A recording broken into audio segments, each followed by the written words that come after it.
Kenapa? Jangan dibuang sembarangan. Ya emang kenapa? Jangan, itu nanti merusak tanah, nanti mencemari tanah, Bil. Mencemari tanah kok bisa, Mel? Kan itu tanah cuma tempatnya kita berpijak.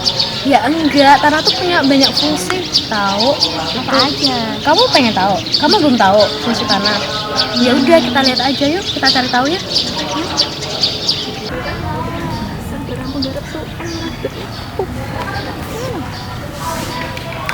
Kalian mau tahu fungsi tanah bagi kehidupan?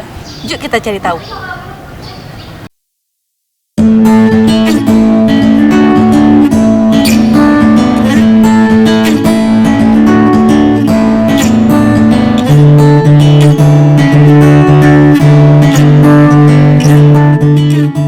Selamat pagi teman-teman. Kali ini kita akan mempelajari fungsi tanah bagi kehidupan. Apa itu tanah? Tanah merupakan lapisan di permukaan bumi yang terdiri atas batuan lapuk, mineral, dan bahan organik yang mampu mendukung kehidupan tumbuhan dan organisme lainnya. Tanah tersusun dari 4 komponen, yaitu 45% bahan anorganik, 5% bahan organik, 25% air, dan 25% udara. Nah, sekarang coba kalian lihat lingkungan sekitar. Dapatkah kalian lihat bahwa tanaman-tanaman di sekeliling kalian membutuhkan tanah untuk tumbuh? Di sawah misalnya, kita dapat menemukan berbagai macam tanaman seperti padi, kacang, jagung, pisang yang membutuhkan media tanah di area persawahan untuk tumbuh. Sehingga, fungsi pertama tanah yaitu sebagai medium pertumbuhan tanaman. Mengapa demikian? Karena tanah menjadi tempat melekatnya akar, di mana banyak mengandung zat hara penting, misalnya potasium, nitrogen, natrium, air, dan zat anorganik. Zat hara inilah yang dibutuhkan tumbuhan untuk menghasilkan glukosa melalui proses fotosintesis. Glukosa yang dihasilkan akan digunakan tumbuhan, bahkan hewan-hewan untuk tumbuh dan berkembang. Selain sebagai media pertumbuhan tanaman, fungsi kedua tanah yaitu sebagai tempat habitat berbagai macam organisme dan mikroorganisme seperti jamur, alga, protozoa, bakteri. Mikroorganisme tanah tidak dapat kalian lihat secara langsung karena ukurannya yang sangat kecil. Oleh karenanya, kalian membutuhkan mikroskop atau kaca pembesar. Selain sebagai tempat hidup, ternyata mikroorganisme dan tanah memiliki hubungan saling menguntungkan. Mengapa? Ketika organisme mati, maka mikroorganisme yang ada di dalam tanah akan melakukan proses dekomposisi, sehingga organisme tersebut menjadi mineral dalam tanah dan berfungsi untuk meningkatkan kesuburan tanah. Tanah yang bervariasi mempunyai mineral yang berbeda dan karakteristik kimia yang berbeda, karena tanah berasal dari weathering process of the rock. Coba kalian perhatikan bangunan rumah.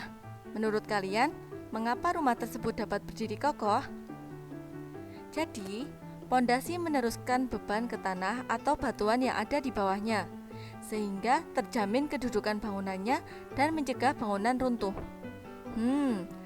Jadi, fungsi tanah yang ketiga yaitu sebagai lokasi pembangunan infrastruktur yang sangat dibutuhkan oleh manusia.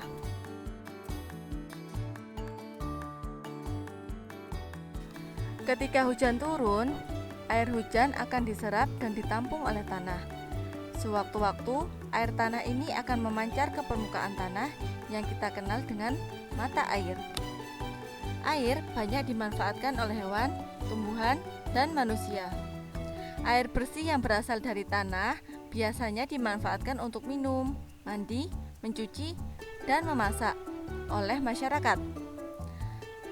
Jadi, fungsi tanah yang keempat yaitu sebagai penyedia air bersih.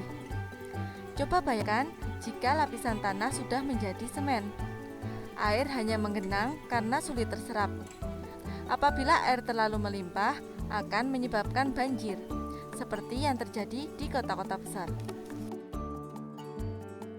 Proses terbentuknya air tanah. Pada saat air hujan mencapai permukaan tanah, Seluruh atau sebagian air hujan akan diserap oleh tanah, yang kita kenal sebagai proses infiltrasi. Sedangkan sebagian air yang tidak terserap oleh tanah akan mengalir menuju sungai. Kapasitas tanah menyerap air tergantung pada tekstur dan struktur tanah. Sebelum air diserap ke dalam tanah, pada dasarnya air akan ditahan terlebih dahulu oleh butiran tanah hingga tanah menjadi lembab. Air di dalam tanah ditahan oleh gaya absorb permukaan butir-butir tanah dan tegangan antar molekul air. Air yang terserap ke dalam tanah akan ditampung di zona saturasi yang disebut dengan air tanah. Air tanah yang muncul ke permukaan disebut dengan air permukaan atau water table.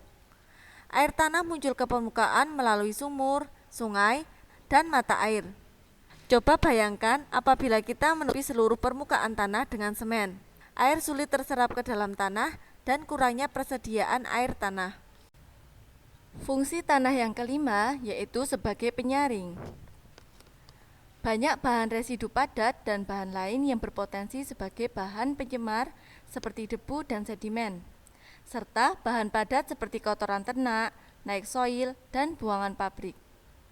Bahan-bahan tersebut kemungkinan mengandung bahan atau senyawa yang bersifat beracun dalam konsentrasi tertentu, seperti kadmium, tembaga, seng, fluorin, dan raksa. Unsur-unsur tersebut ternyata dapat diikat oleh tanah, sehingga tanah lapisan bawah dan air domestik atau air minum tetap murni tidak terkontaminasi bahan pencemar. Kapasitas penyaring sama dengan jumlah air yang dapat dimurnikan per satuan waktu.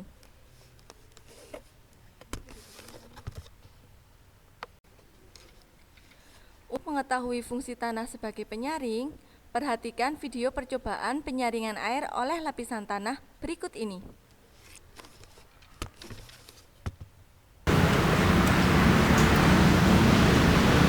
Salam sains.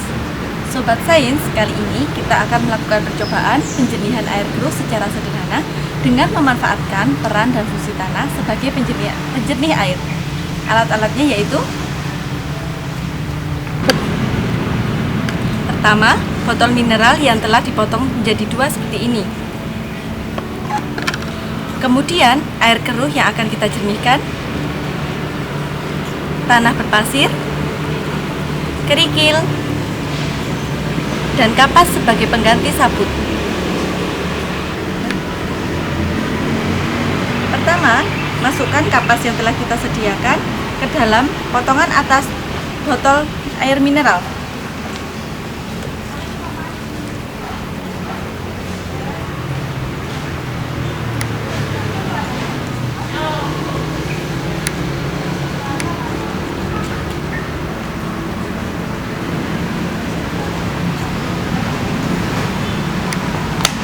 Kemudian, tanah berpasir.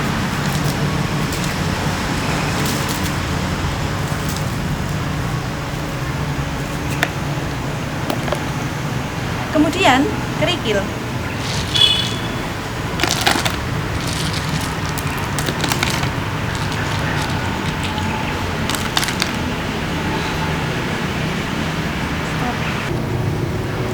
Pertama, kita buka tutup botol terlebih dahulu. Kemudian kita letakkan ke dalam potongan botol yang lain atau wadah yang telah disediakan.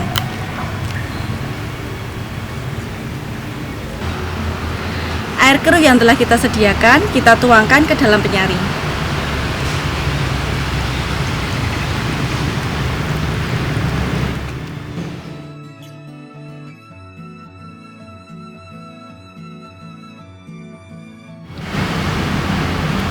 Setelah dilakukan penyaringan, kita pindahkan penyaring ke tempat yang lain. Nah, coba bandingkan air keruh yang belum disaring dengan air yang telah disaring. Sobat sains, demikianlah percobaan penjernihan air keruh dengan memanfaatkan peran dan fungsi tanah sebagai penjernih air. Semoga bermanfaat.